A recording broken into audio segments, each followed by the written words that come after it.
Hi guys, it's me Uday Shankar. Welcome back to another tutorial of Python. You are watching Boundary Writer. Today we are going to learn about object. So in the last video tutorial we have learned about classes and we saw how we can create a class, right? So today we are going to learn about object and how a class can be executed. So here I have a very basic class called car, and I have two different methods in it. One is start and one is stop. So these are all the two different methods which I written in this class, and the first start method will execute 3 lines of code. All of these 3 lines are going to print something. Like the first line will print this specific wordings, like this specific text, and the second will print this one, and the third will print this one. So we can see how you can execute this class.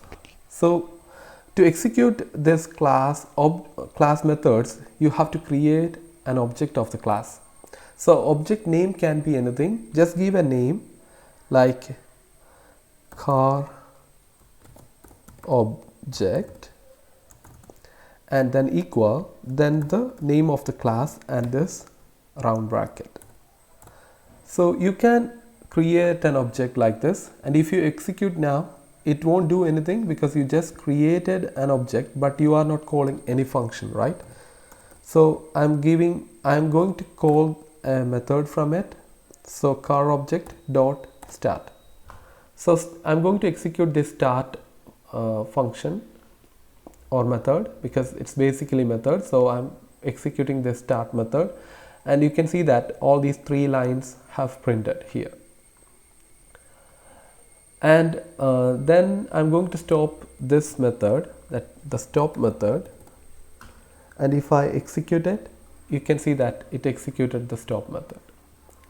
And this is how you can execute methods from a class. So you can even call the method like this, the class name then start. In Python you will be able to call it this way, but this is not the right way because these methods are normal method. There is another type of method called static method. Static method you can call this way, but normal methods you don't call this way.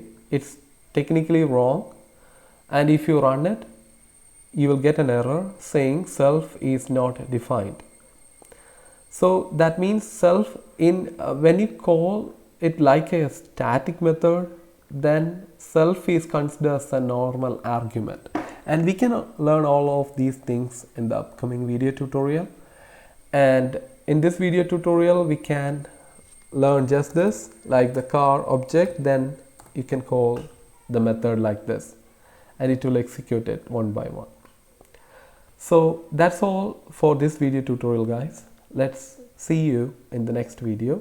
Thank you guys for watching.